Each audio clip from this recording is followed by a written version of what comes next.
Today, let's talk about Cytotec. It's one of the most maligned drugs on the internet, and it's actually one of my favorites. So let's talk a little bit about why, how it's given, what you can expect if you are planning to get Cytotec.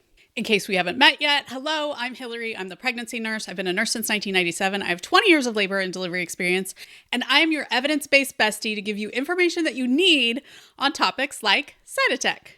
It's just a tiny pill, guys. I don't know why we're freaking out. Okay, first off, it's important to know that Cytotec was started to something with a GI system. I think it was something along those lines, but then they figured out that it could do something to help induce labor. So its initial beginnings weren't in the OBGYN space, but now we use it there quite a bit. And I will say, when I started in 2001, you had to sign a special consent. There was like all these big things that people had to do. And so it made people really afraid. Most hospitals don't make you sign a consent anymore, although your hospital might require it. The reality is, right now, the FDA has not approved Cytotec for use in labor. Why? Let's talk a little bit about it. First off, the FDA is part of the government, and we all know that the government moves slow, right? The main reason, I think, is because Cytotec is part of the medication that they give for an abortion. Now, if you're watching this video and you want to learn about that, that's not what I'm all about. I'm all about getting babies out of your womb when they're past 40 weeks. However, because Cytotec is given for abortions, a lot of times people like to freak out about that. And so I think that's part of the reason why Cytotec has not been approved for use in inductions. But I absolutely love this pill because it is so versatile. So first off, it can be given a variety of ways. In fact, usually we're not giving the full pill. Honestly, this isn't a Cytotec because I don't just have that hanging around in my house, but it is a little white pill. We can put it in the birth canal and it can dissolve and start contractions that way. You can take it orally and it can start contractions that way. And one of my favorite ways is to do it buccal. So you take this pill and you put it between where your gums and your lips are. It's called a buccal. And it just kind of dissolves there. The reason I love the buccal administration is when you take it orally, you really aren't supposed to have food because food can interact with it. And when taken in the birth canal, well, I think we can all understand that maybe that's not everybody's favorite. And fun fact, Cytotec can be given after delivery. If your uterus is having a hard time clamping down, we can give it in the delivery room to help your uterus clamp back down to stop bleeding. One of the other huge benefits of Cytotec and why it is used the world over is that it is incredibly cheap. This is a cheap drug, which is probably part of the reason why it's not FDA approved, because a lot of the other medications that we give instead of this are wildly expensive. Also, this does not need to be refrigerated.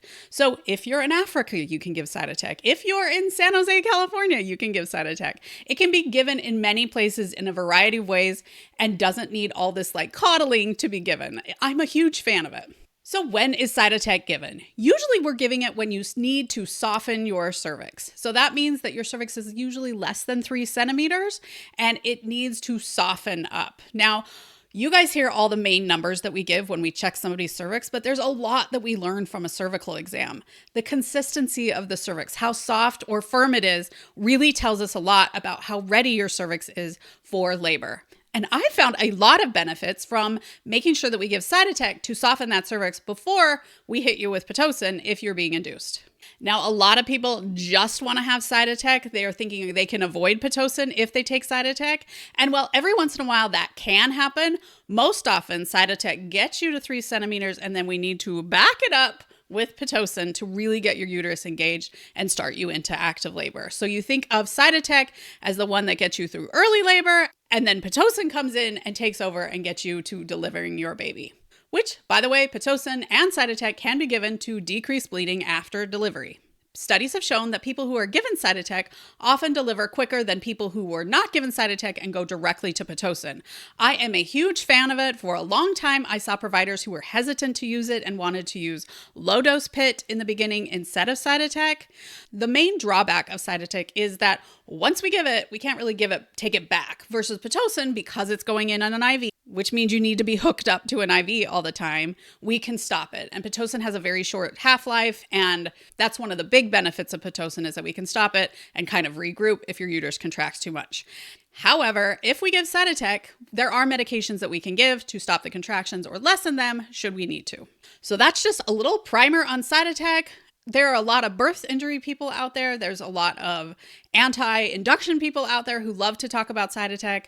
There's a lot of anti-abortion people out there who love to talk about Cytotec. So I just want to give you all of the facts and say what I've seen and what the studies show, because I think Cytotec, when used correctly, can actually be really helpful. And I think you should consider it if you need to have an induction, or if you want to have an induction.